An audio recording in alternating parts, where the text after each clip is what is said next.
Originalmente era un diplomático de carrera con formación en Derecho. Pasó de ser un desconocido absoluto en la política uruguaya a transformarse en uno de los integrantes del círculo de confianza del presidente José Mujica. Fue el ministro de Relaciones Exteriores del segundo gobierno Frente Amplista y luego, propuesto por aquel gobierno, asumió en mayo de 2015 en el cargo que ocupa hasta hoy, secretario general de la Organización de Estados Americanos. Ahora, en el Frente Amplio, lo catalogan de traidor, rebelde y converso y dejan la puerta abierta a todo tipo de teorías conspirativas sobre quién fue, qué hizo y además qué representa para los intereses de Estados Unidos. Mientras tanto, su gestión en la OEA es bien vista y hasta aplaudida en los partidos tradicionales.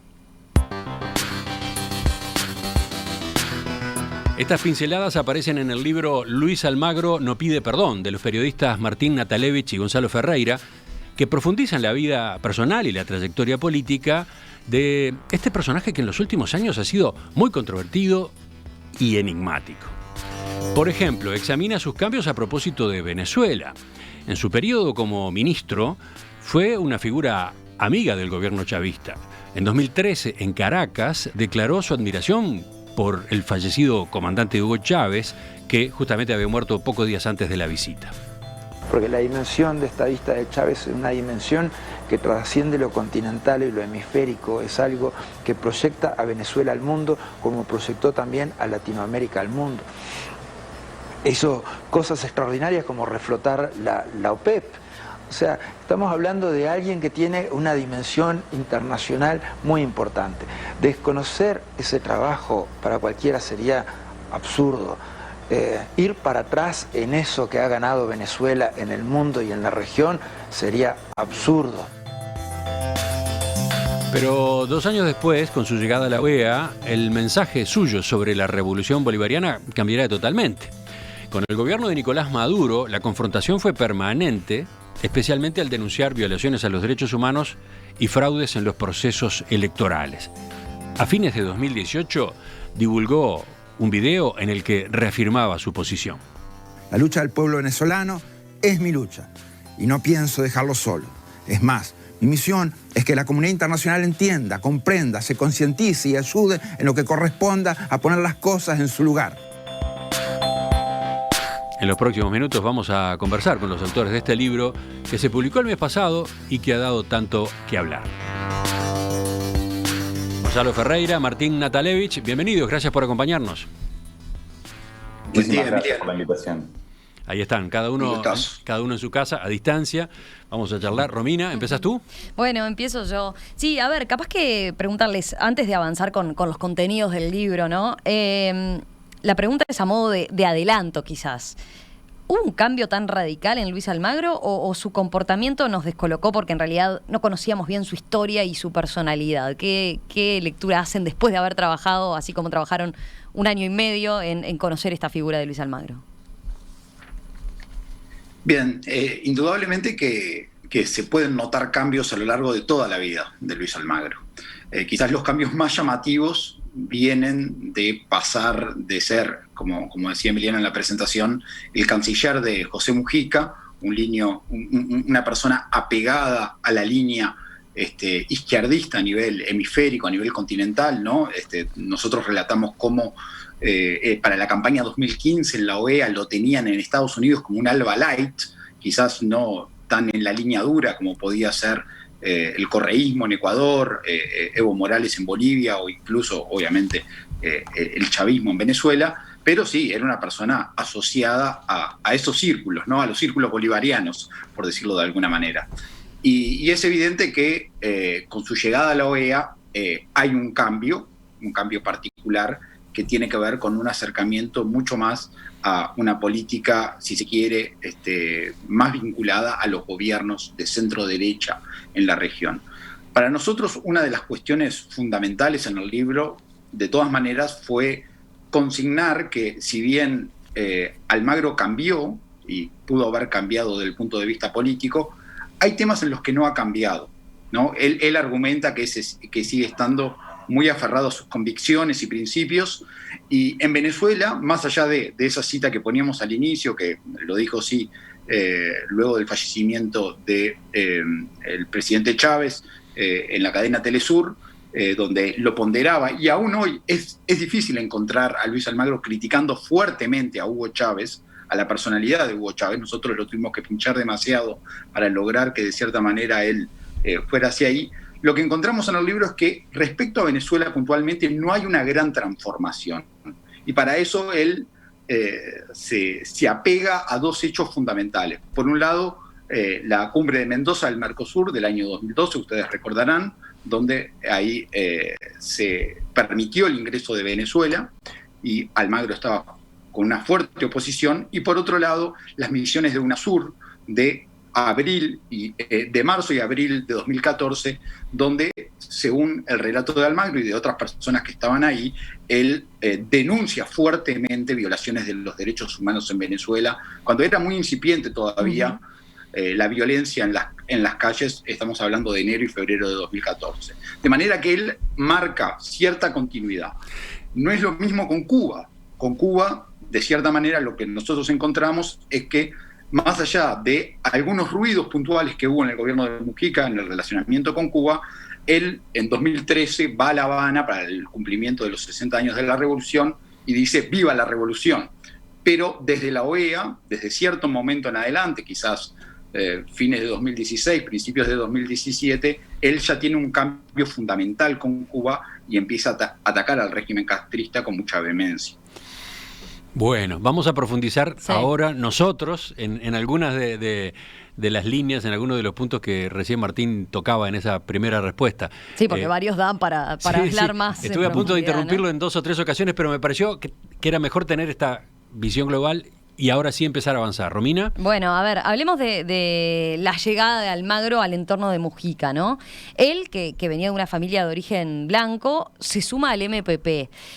¿Cómo se dio ese salto? Ustedes plantean en el libro que Almagro se abocó a hacer su carrera diplomática en el Ministerio de Relaciones Exteriores, ¿verdad? Siendo abogado, pese a que no tenía un perfil muy diplomático. Y a medida que pasaban los años, allí, en esa carrera diplomática, se fue llenando como de frustraciones, ¿no? Veía que su carrera no avanzaba, que lo planchaban. Fue ahí que decidió entonces volcarse a la política y que su carrera avanzara por ese lado. Pero cuéntanos, ¿cómo llega al MPP en particular? Bueno, como vos decís, Romina, Almagro hace su carrera diplomática con muchas frustraciones. Él por momentos era como un sapo de otro pozo en el Palacio Santos. Él siente que al no tener, él dice, palenque en el que acomodarse o gente que lo estuviera acompañando, digamos, o ayudando en un ámbito que es difícil como el de la Cancillería, donde lo político también incide mucho más allá de lo funcional, fue generando muchísimas frustraciones. La última, digamos, se da en Alemania. Él en Alemania tiene un papel muy importante como negociador ambiental y tiene algunos éxitos, pero siente que todo eso no se lo reconocen en la Cancillería y por el contrario tiene una frustración muy grande que en algún caso va vinculada a alguna cuestión hasta personal y familiar, digamos. Él tiene su primera separación en Alemania y el ministro, el canciller de ese momento, incluso termina metiéndose en esa separación, pidiéndole que no abandone a su mujer. Él obviamente que se frustra mucho con eso. Y sobre el final de esa misión en Alemania, él pide una licencia sin goce de sueldo para irse a Sudáfrica. Él estaba ya con quien después fue su segunda esposa y había decidido un cambio de vida personal y probar un año de suerte en Sudáfrica. La Cancillería le niega ese pedido de licencia y él obviamente vuelve a Montevideo porque no quería perder el puesto, que era algo que por lo menos le daba cierta seguridad económica.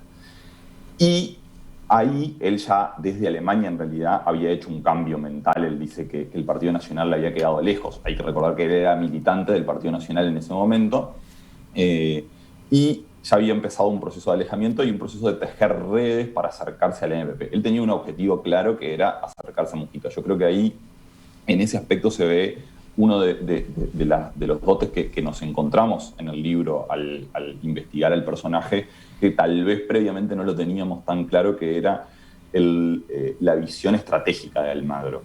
Almagro entendía recordemos el contexto, ¿no? Crisis posterior a la crisis del 2002, Uruguay estaba muy mal, se vislumbraba claramente que la izquierda iba a ganar, pero tal vez no era tan claro para muchos que la figura que más votos iba a conseguir pescar dentro de la izquierda era la de José Mujica, y él ya visualizaba a José Mujica como presidente en la siguiente elección. Entonces decide pegarse al MPP. ¿De qué momento estamos hablando? Estamos hablando de 2003. A partir del 2003 él empieza a tejer redes y de hecho tiene un viaje a Montevideo en el que le pide una reunión a Mujica, con un objetivo privado en realidad, que era acercar una inversión, privado no, digamos, de su rol de Cancillería, pero era acercar un posible inversor privado y lo contacta con Mujica, pero también ahí él empieza a relacionarse con el círculo del MPP porque también tiene reuniones con otras personas. Y desde Alemania, antes de venirse, ya empieza a tejer vínculos con el MPP y en particular con el CADESIC. Él decide... ¿Con él, en perdón? cierta medida, con el CADESIC. El CADESIC es el Centro de Estudios Arteístas, que es un centro de estudios muy vinculado al MPP, que es como una especie de centro que tira ideas y aportes desde lo técnico para la construcción programática, digamos, del sector de Mujica. Y él ahí se luce, realmente, cuando vuelve a Montevideo, a partir del 2004, todos los que trabajaron con él ahí, que hoy obviamente no lo quieren nada, pero no tienen ningún empacho en reconocer que su labor en esos meses trabajando y aportando desde el punto de vista técnico fue muy bueno. Y así se logra empezar a ganar la confianza de los círculos de Mujica. Pero a Mujica todavía no había llegado ahí. Y de hecho a Mujica no llega a conocerlo sí, digamos, pero a tener un vínculo fluido hasta que él entra en el Ministerio de Ganadería en el año 2005. Ahí, trabajando en el Ministerio de Ganadería, es que se termina ganando la confianza de Mujica. Sí, Mujica era el ministro, ¿no? Mujica como Exacto. ministro y él asume como director de Relaciones Internacionales, ¿no? Exacto, de la Unidad de Asuntos Internacionales. De Asuntos Internacionales. Ahí empieza a tener ese otro vínculo, ese vínculo más cercano, al punto que en un momento ustedes lo cuentan, ¿no? Terminan esos primeros años, hasta, por mencionar un ejemplo, tomando un whisky con Mujica en España, hablando ya de su candidatura, de la candidatura de Mujica a la presidencia de la República, cuando todavía no sonaba, ¿verdad? Eso era Sí, como muestra de la proximidad que logró con Mujica, ¿no? Exacto, es un poco increíble y hay una frase de él en el libro en la que él dice: son unos irresponsables, yo llevo 8 meses acá y me mandan con el viejo, como le dicen cariñosamente en el NPP, a Europa, mano a mano con él. Recordemos que Mujica en ese momento estaba saliendo de una enfermedad muy complicada, inmunológica, que lo tuvo internado durante mucho tiempo, era su primera salida al exterior, y sale con Almagro, un recién llegado al MPP. Y ahí lo que logramos reconstruir un poco, más allá de ese diálogo que tú contás, Romina, de un día a la mañana en Madrid se levantan, salen a desayunar, Mujica le dice no, acá no, en el restaurante del hotel, van a un bar, terminan tomando un whisky y hablando de las candidaturas para 4 años después. Esto era octubre de 2005, pensando en octubre de 2009. Y ahí Almagro sigue generando un vínculo muy fuerte que termina en lo que después sorprendió a muchos como canciller, básicamente, de Mujica. En el medio tuvo un pasaje por la Embajada de China, ¿no? Donde, vamos a hacerlo rápido, pero para que el oyente lo tenga claro, ¿verdad? Ahí también tuvo un protagonismo importante después de salir del ministerio. Mujica tiene que ver también en impulsarlo en ese lugar, pero claro, también ahí en ese momento China se había convertido en un socio comercial de suma importancia para Uruguay, ¿no? Y ahí eso le hace tener un papel más destacado también. Martín, ¿ibas a agregar algo de eso? Tiene importancia, perdón, Me parecía tiene importancia, pero ¿sí? La mayor importancia la tiene Gargano, porque Almagro también en ese rol estratégico se logra ganar la confianza de Gargano con un trabajo muy intenso desde lo técnico en contra del Tratado de Libre Comercio que Tabaré Vázquez pretendía impulsar con Estados Unidos. Bien, Exacto. Ahí está. O sea, en todo este relato que hace Gonzalo, para resumir, hay 3 elementos que hemos visto como una constante en la vida de Luis Almagro, en la trayectoria profesional. Cierta visión estratégica para saber hacia dónde va a ir el viento, hacia dónde va a soplar, y cierta capacidad de acomodo para saber qué puertas tocar para que cuando el viento se levante, él esté bien posicionado. Una dosis de fortuna, de suerte, muy importante, ¿no? Es increíble muchas veces cómo carambolas a 4 bandas lo terminaban favoreciendo en un sentido muy particular y deseado, y una capacidad de trabajo incansable, porque como bien decía Gonza, la embajada en China él se la gana, y se la gana haciendo un trabajo muy particular que no lo teníamos claro hasta el momento, y creo que es otra de las revelaciones que trae el libro a la hora de pensar en procesos, que es el rol protagónico que él asumió para que el TLC o para que ciertos sectores del Frente Amplio se opusieran al TLC con los Estados Unidos, contra la opinión del presidente de la República en ese momento, Tabaré Vázquez, el ministro de Economía, Danilo Astori, y el ministro de Industria, Jorge Lepra. De manera que creo que esos 3 elementos... Sí, recordemos, ya quedó dicho al pasar, pero en ese momento el canciller era Gargano, que encabezó esa resistencia y tuvo, decías Tegu, dicen ustedes en el libro, tuvo un apoyo importante de Almagro desde la responsabilidad que ocupaba en el Ministerio de Ganadería, ¿no?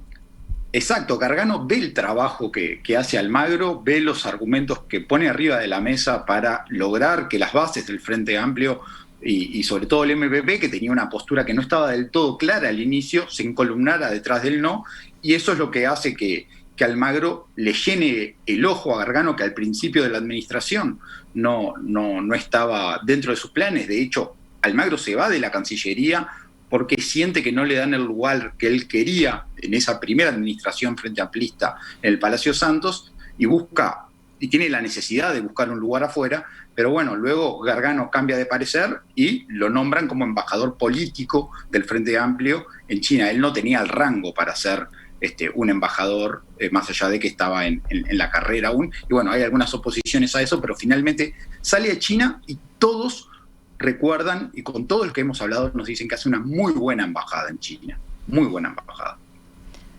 Dice Gustavo desde la audiencia, esta biografía, entre comillas, de Almagro cuenta con el apoyo, con la autorización del retratado.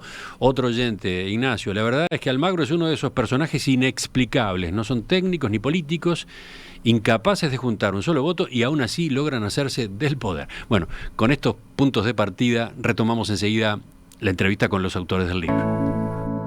¿Cómo se llama el libro? Luis Almagro no pide perdón. Quienes lo escribieron, los periodistas Martín Natalevich y Gonzalo Ferreira. Con ellos estamos conversando esta mañana, Romina, yo y los oyentes. ¿Tienen respuesta para esta pregunta que hacía Gustavo? ¿El libro fue autorizado por Almagro? No fue autorizado. Hablamos con Almagro obviamente para hacer el libro, tuvimos 6 encuentros virtuales, 20 horas de conversación, pero él no validó el material antes que se hiciera público. De hecho lo leyó una vez que se hizo público. Ajá. O sea, no es la biografía oficial. No es la biografía oficial, no. Bueno. Pero acotemos que hicieron... Y ya hay cosas que no le gustó, ¿no? ¿Capaz que no le gustó? ¿Qué les dijo? Hay cosas que sabemos que no... Bueno, en la presentación de hecho mandó un punteíto con algunas puntualizaciones menores. Y bueno, y hay cosas... El capítulo con Argentina en el que ahora vamos a profundizar, creo que no le gustó. Bien, ya seguimos. Bueno, recién repasábamos con ustedes la peripecia profesional de Almagro en una cancillería a la que se volcó después de graduarse de abogado, pero en la que no se sentía cómodo, tuvo distintos problemas. Por ejemplo, en aquella situación que ustedes relataban en la embajada en Alemania, en la época del gobierno del doctor Jorge Valle, a partir de la cual empieza a girar y se acerca al MPP, antes de que el Frente Amplio llegara al gobierno, antes. Eso lleva a que en el primer gobierno de Tabaré Vázquez ocupe un cargo importante en el Ministerio de Ganadería, junto a Mujica, y después, bueno, a partir de esa impresión que le provoca al canciller Gargano, termina siendo nombrado también en aquel periodo embajador en China. Pero saltemos. Sí, vamos ahora al Almagro canciller. A ver, en el libro se abordan momentos y situaciones importantes de ese momento, ¿no? De Almagro en su rol de canciller, agregando capaz que información y contexto que cambian quizás la percepción que teníamos de Almagro en aquel momento, ¿no? Por ejemplo, a ver, les pregunto, ¿qué rol jugó Almagro en las relaciones con Argentina en aquella época tan particular? Sí, recordemos, se venía del gobierno Vázquez, donde se había complicado todo con Argentina. Se suponía que con el gobierno Mujica las cosas se iban a acomodar, ¿no? Íbamos a un descongelamiento de ese frío que hubo en las relaciones durante tanto tiempo, de esos puentes cortados. Bueno, pero la pregunta sería más bien, ¿era Almagro como canciller quien mandaba en las relaciones con Argentina? ¿O era Guillermo Pomi, el embajador por ese entonces de Uruguay en Argentina, que era también el hombre de confianza política de Mujica y que era también una persona muy próxima al kirchnerismo? ¿Quién va? El que mandaba voy yo. El que mandaba era seguro José Mujica. Y José Mujica tenía una lógica que no solamente la vimos en este caso, se pudo ver en este caso concreto de las relaciones con Argentina, sino en muchos aspectos, que es la de tener como dos equipos corriendo en paralelo, digamos. El ejemplo de la economía creo que fue el más claro con la OPP y el Ministerio de Economía, pero en las relaciones con Argentina, en este libro, nosotros descubrimos que pasó algo muy similar. Porque por un lado estaba lo institucional, que era lo que manejaba Almagro, la Cancillería. Pero por otro lado estaba la relación directa con el kirchnerismo, que tenía, también por las características del kirchnerismo, algunos aspectos que eran muy poco ortodoxos y muy poco convencionales. Y ahí el rol de Guillermo Pomi era básicamente, bueno, para muchos considerados como un kirchnerista más, en realidad, porque tenía vínculos muy cercanos con distintos sectores del gobierno de Cristina Fernández, en un contexto en el que, como vos decías, la apuesta de José Mujica era tener un vínculo radicalmente distinto al que había tenido su predecesor Tabaré Vázquez. Luego de años de piquete, luego de años de enfrentamiento muy duro entre el gobierno uruguayo y el gobierno argentino, Mujica quiere descongelar la relación. Y por eso pone a Pomi, una persona con muchos vínculos ahí en el kirchnerismo.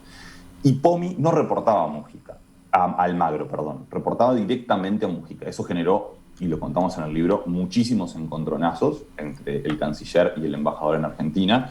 Y también hay otros personajes que me parece que está bueno situar en esta situación y que está bastante relatado en el libro ahí, que es recordar que Almagro en ese momento tenía como jefe de gabinete a quien hoy es el canciller, a Francisco Bustillo. Y Francisco Bustillo venía de ser el embajador en Argentina. Entonces, por un lado, Mujica tenía a un pajarito al lado en la oreja, que era Pomi, diciéndole hay que ir en un sentido. Por otro lado, Almagro tenía a otro pajarito, que era Bustillo, diciéndole lo que están haciendo es entregar demasiado a Argentina. Yo conozco cómo funciona el kirchnerismo y lo que está haciendo Uruguay es básicamente entregar demasiado. Todos esos episodios están relatados en el libro porque realmente hay ahí un juego de poder muy interesante entre lo que hacía Almagro desde lo institucional en la Cancillería y lo que hacía el embajador, que era muchas veces muy distinto en la embajada en Buenos Aires. Respecto a también otros episodios, capaz que vale la pena mencionar, de Almagro canciller. Por ejemplo, en el libro se cuenta que no vio con buenos ojos la incorporación de Venezuela al Mercosur, aprovechando aquel momento, ¿no? Que Paraguay tenía los derechos suspendidos del bloque. Pese a que después también como canciller tenía que defender la decisión y podía parecer a los ojos de los oyentes, a los ojos nuestros, el soldado de Mujica, ¿no? Él, ustedes dejan entrever, dio alguna señal de su sentimiento contrario en esa oportunidad, pero es cierto que públicamente después terminó defendiendo y apoyando la decisión que había tomado su líder cuando dijo aquella famosa frase de lo político por encima de lo jurídico, ¿no? Sí, no solo alguna señal, yo creo que se jugó todas las cartas a ver una roja directa en ese momento. Si ustedes recuerdan, el lunes que él vuelve de la cumbre de Mendoza, da 2 entrevistas, una de ellas con Daniel Castro en Teledía y la otra en este programa, donde habla de forma muy sorpresiva respecto a las decisiones que había tomado su jefe y cómo él estaba en contra de ello. Sí. Te confieso, Martín, que esa fue una de las entrevistas más extrañas que yo he hecho en mi vida. Sí. Fue muy rara la conducta de Almagro en el estudio en aquel momento, lo inseguro que estaba, lo titubeante en una cantidad de respuestas, pero en el fondo dejando claro que no compartía, bueno, y con algunas expresiones en las que lo decía directamente. Pero era muy raro porque yo estaba entrevistando a quien había estado en esa reunión unas pocas horas antes y había, digamos, validado un camino que Uruguay había tomado, ¿no? Pocas horas después fue el Consejo de Ministros. Lo que nos enteramos, creo, con las entrevistas a él para este libro, es que en realidad él tuvo una estrategia deliberada en la entrevista también contigo, de salir a marcar antes del Consejo de Ministros su discrepancia pública con lo que había pasado ahí, y de hecho logramos reconstruir lo que pasó arriba del avión cuando volvían desde Mendoza a Montevideo, que es, habitualmente el canciller se sienta al lado del presidente y él estaba tan enojado que no le dirigió la palabra a Mujica. Entonces vino, el fin de semana estuvo dispuesto a romper todo y estuvo aquí en perspectiva marcando su posición absolutamente contraria a lo que había sucedido. Y él tomó la decisión, si quiere que me eche, pero no voy a renunciar. Y de hecho, uno con la perspectiva puede leer que esas dos entrevistas que hubiesen ameritado una destitución, Mujica no lo hace finalmente. Y no lo hace porque Mujica sabía lo que había acordado con su canciller, porque una semana antes había estado en Anchorena y habían pactado cuál iba a ser la posición de Uruguay, porque antes de salir a Mendoza lo habían vuelto a hablar, y porque Mujica en el fondo también estaba convencido de la postura de Almagro. Pero bueno, dentro de esa sala con Dilma Rousseff y Cristina Fernández de Kirchner, ustedes recuerdan, su voluntad se doblegó de alguna manera. Y a la salida, Almagro ni siquiera, si ustedes recuerdan esa última reunión de Mendoza, hubo un momento que no estaba ni Mujica ni Almagro en la mesa central de Uruguay, estaba solamente Pomi, que se podría interpretar que era el único ganador de esa situación. Pero yo creo que Almagro en ese momento dijo, bueno, voy a dar estas entrevistas, si quiere que me eche, Mujica obviamente, una vez más, porque hubo algún otro episodio en su gobierno donde lo pudo haber echado, decidió mantenerlo en el cargo.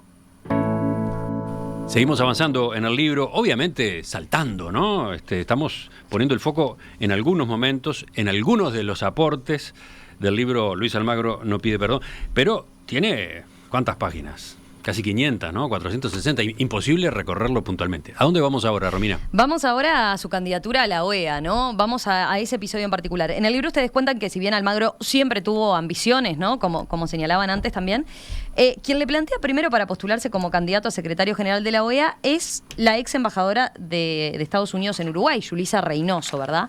Y de ahí en adelante, bueno, de ahí en más se convierte como en el candidato de Mujica, en un contexto también en el que Mujica estaba con un particular auge de popularidad a nivel mundial, ¿no? Era como la figura internacional. La candidatura de Almagro, sin embargo, se da también acá a la interna como un hecho en el MPP, ¿no? Nunca se la cuestionan mucho. ¿Por qué? Bastaba con que tenía el apoyo de Mujica. Nunca nadie en el MPP habló o en el Frente Amplio planteó reparos sobre lo que después le criticaron, le achacaron a Luis Almagro. Nunca nadie le hizo cuestionamientos para semejante apoyo que le ponía el país, digamos, como para impulsarlo a la OEA. Alguien nos dijo, una persona que lo declara muy cercana al MPP, fue un gol olímpico. O sea, fue un gol olímpico porque no lo vieron. Estaban ahí parados y cuando quisieron acordar la pelota estaba adentro del arco. El MPP no visualizó la situación porque, bueno, era el protegido de Mujica, digamos. Mujica lo estaba impulsando y ni siquiera hubo una discusión orgánica. En ningún momento se discutió. ¿Y por qué es relevante que no se haya discutido? Porque era la OEA. La OEA fue, y es hoy mucho más, pero fue durante muchísimo tiempo el Ministerio de las Colonias para la izquierda, no solamente uruguaya, sino latinoamericana. Era el organismo en el que, desde el que Estados Unidos, entendían ellos, operaba en todo el hemisferio para dirigir sus políticas. Entonces, hay un par de dirigentes del MPP que hoy declaran, ¿para qué queríamos estar nosotros en la OEA? Nunca nos paramos 2 minutos a reflexionar y también lo asumen como un problema.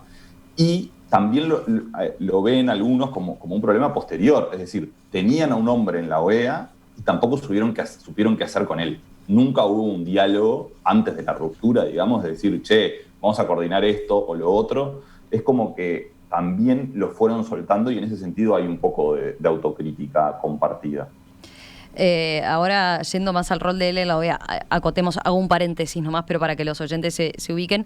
Sí, Almagro, había quienes tenían dudas a nivel internacional, ¿no?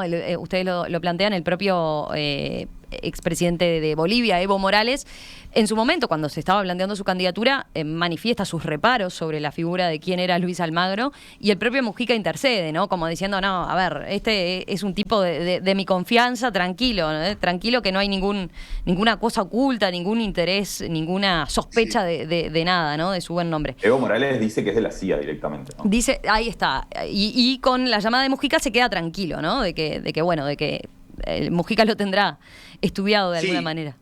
Quizás no se queda tranquilo, pero compromete su voto. Compromete su voto. Hasta último momento Almagro no sabía si Evo Morales lo iba a votar. Pero termina comprometiendo su voto y sin duda el voto más difícil fue el de Nicolás Maduro. Nosotros contamos cómo tuvo que ir el propio Mujica a Miraflores en diciembre de 2014. La elección en la OEA fue en marzo de 2015 y en diciembre de 2014 se encierra en una habitación Mujica con Nicolás Maduro, Elías Jawa, el entonces canciller, y los convence a los chavistas de que tenían que votar a Almagro. Y después se da un diálogo en Ecuador, incluso entre el propio Almagro y Nicolás Maduro, que está relatado por la ex canciller colombiana Holguín. Pero sí, fue una elección durísima para Almagro, no fue tan fácil. Terminó teniendo 33 votos, pero en un principio Estados Unidos tenía serias dudas y el ala bolivariana también. Si vamos ya a lo que es su rol dentro de la OEA, hay un capítulo interesante que capaz que no nos va a dar el tiempo para profundizar, pero tiene que ver con la OEA y lo que era antes, lo que venía haciendo la OEA en los años anteriores a la asunción de Almagro como secretario general y el cambio que tiene, ¿no? Ustedes lo plantean como en el capítulo del presidente de la OEA, señalando que la OEA antes venía para adoptar resoluciones, por ejemplo, buscaba el consenso, era un organismo que venía como languideciendo, ¿no? De alguna manera. Y bueno, y Luis Almagro lo que hace es cambiar ese status quo, digamos, esa situación cómoda de los países, esa situación cómoda para los diplomáticos también, que no les implicaba tener grandes problemas. Y justamente Almagro mueve esas estructuras y los lleva a enfrentarse, a tomar posición y estar de un lado o del otro, ¿no? Ese me parece un aspecto interesante que plantea el libro. Pero yendo a sus primeros años... Yo agregaría, Romina, que la comunicación de Almagro como secretario general de la OEA llama mucho la atención, ¿no? Absolutamente vehemente, absolutamente enfático en sus videos, en sus conferencias de prensa. No es un secretario general típico. Claro, contrastando con las autoridades anteriores del organismo y, agrego yo, contrastando con él mismo. Porque como canciller Almagro no era así. Almagro era más dubitativo que enfático, ¿no? Y de golpe apareció otro personaje allí, ¿no? Sí, sin duda él transformó el cargo y transformó a la OEA. Digo, les puede gustar o no la forma en que lo hizo o el sentido particular que tomó el organismo, pero lo que creo que es indiscutible es que la OEA pasó a estar en la página 10 a la tapa, ¿no? En prácticamente todos los temas del hemisferio, en los temas importantes del hemisferio en los últimos 5 o 6 años, la OEA se expresa, es escuchada, y no solamente eso, sino que genera eco lo que dice. Y eso, en cierta medida, es un mérito. Pero además yo remarco lo personal de él. Cuando llegó a la Secretaría General de la OEA, como que agarró viento en la camiseta. Agarró una seguridad, apareció desde ese momento con una seguridad en su presencia pública, que quizás antes no podía tener porque justamente en el gobierno del Frente Amplio había que contemporizar muchos intereses, etcétera, ¿no? Tal cual. Él lo dice en el libro, de hecho. Él lo dice que el rol que juega en la OEA, también por el mandato que tiene, entiende él, por las normas que rigen a la OEA, le da una cierta libertad por un lado, pero por otro lado él lo siente como una obligación de tener determinados tipos de posicionamiento. ¿En serio? No es como lo ven otros países. Hay, Emiliano, una charla que él nos cuenta que tiene con su padre. Su padre estaba en contra de que él empezara la carrera en Cancillería, porque decía que por su personalidad, por su forma de ser, por sus características, era una persona que no podía tener un jefe, no podía estar encorsetado. Y bueno, él sigue finalmente la carrera diplomática, pero nos basamos en eso para decir que de cierta manera, por primera vez cuando llega a la OEA, él se siente liberado de todo y hace prácticamente lo que quiere, ¿no? Y creo que en ese sentido se nota muy claro en cuanto a la observación que tú hacías. Ya volvemos. En el final de la entrevista vamos a detenernos en esa gestión como secretario general, en particular todo el choque con Venezuela, ¿no? Siguen llegando los mensajes de los oyentes. Por ejemplo, de Sebastián de Canelones. Habría que preguntarle a los autores qué motiva a Almagro ahora plantearse la posibilidad de incorporación a filas coloradas. Sí, ese es otro de los temas que aparece en el libro. Ojalá nos dé el tiempo para abordarlo. Vamos a la última parte de la entrevista con los periodistas Gonzalo Ferreira y Martín Natalevich. Bueno, metámonos en el tema Venezuela, ¿no? Concretamente, profundicemos en eso. Vayamos a la actitud de Almagro con el gobierno de Nicolás Maduro, una vez que llega a la OEA, ¿no?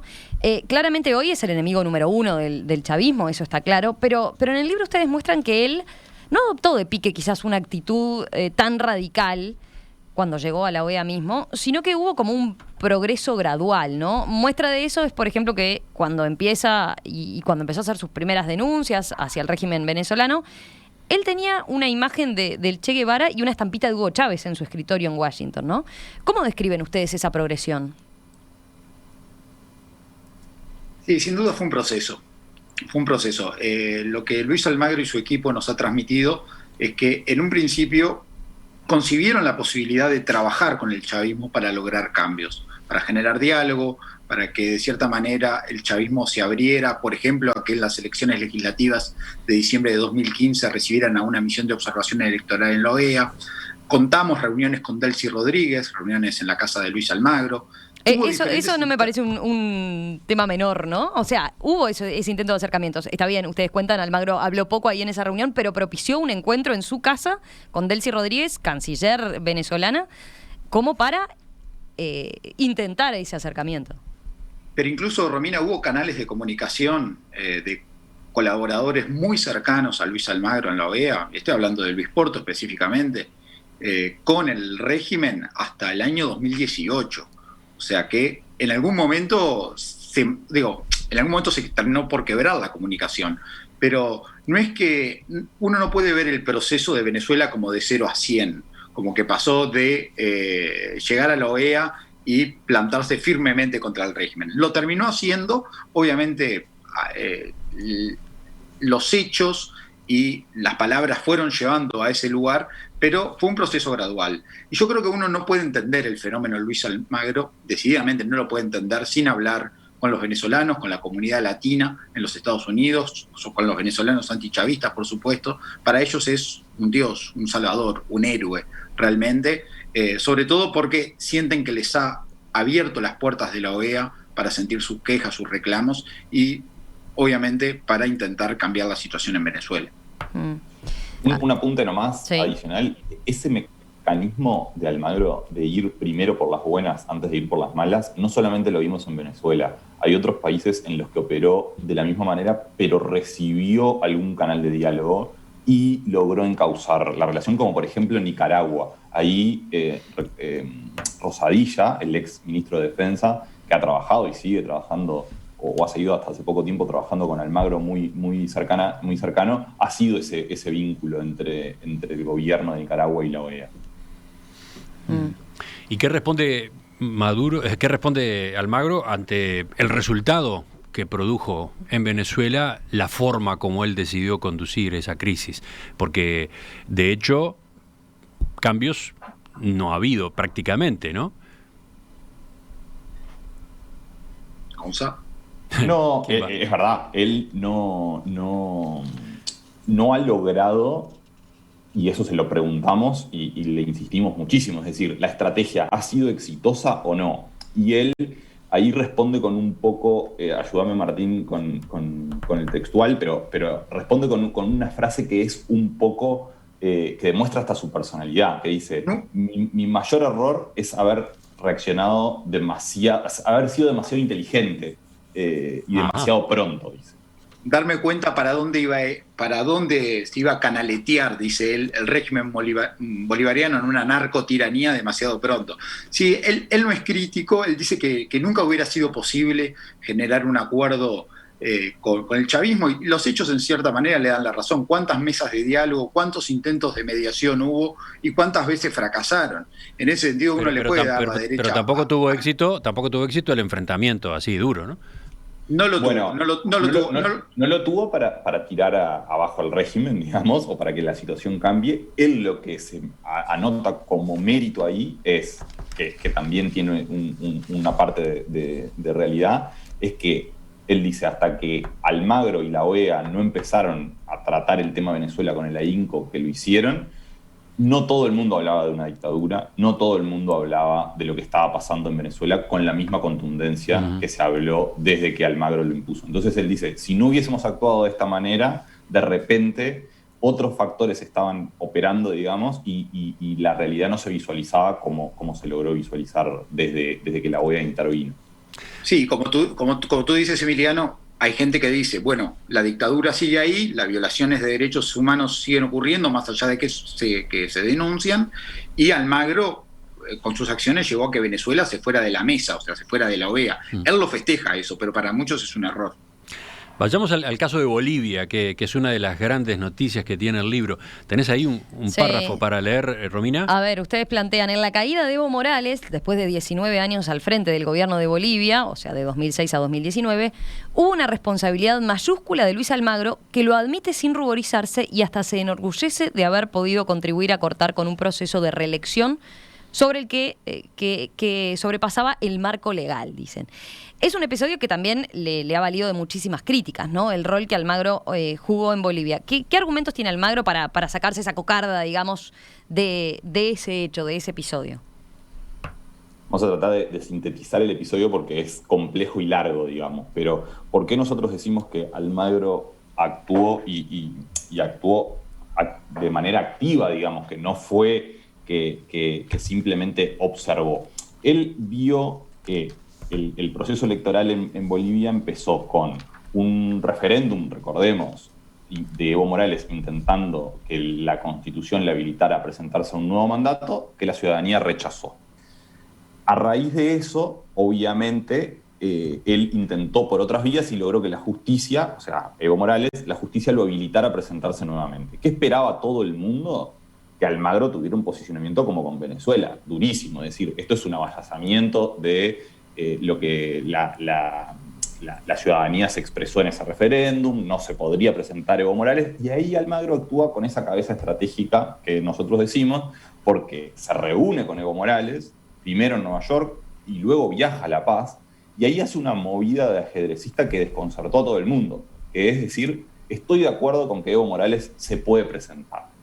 Nadie se esperaba eso, pero lo que nosotros logramos que Almagro confiesa en el libro es que eso fue una movida política, netamente política, no porque estuviese de acuerdo necesariamente con que Evo Morales se podía presentar, sino con el objetivo de ganarse la confianza. ¿Ganarse la confianza para qué?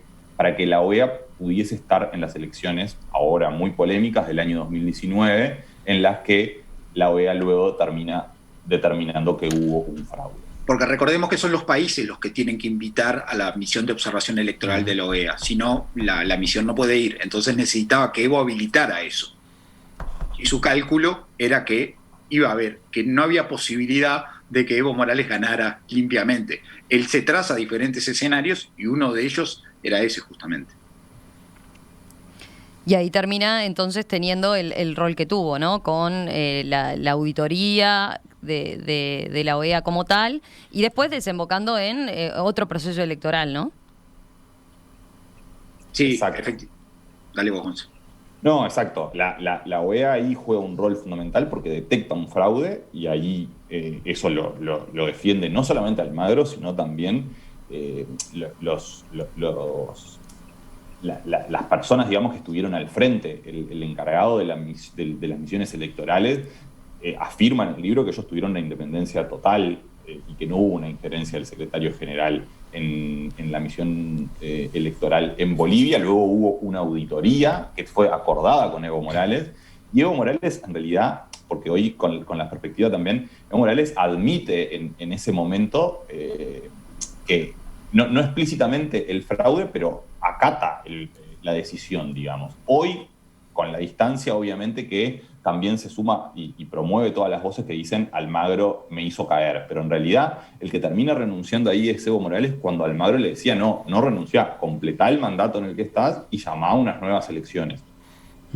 Sí, pero bueno, saltémonos los detalles, pero lo que ocurrió, lo cierto que lo que ocurrió fue un quiebre institucional, una especie de golpe de Estado en Bolivia.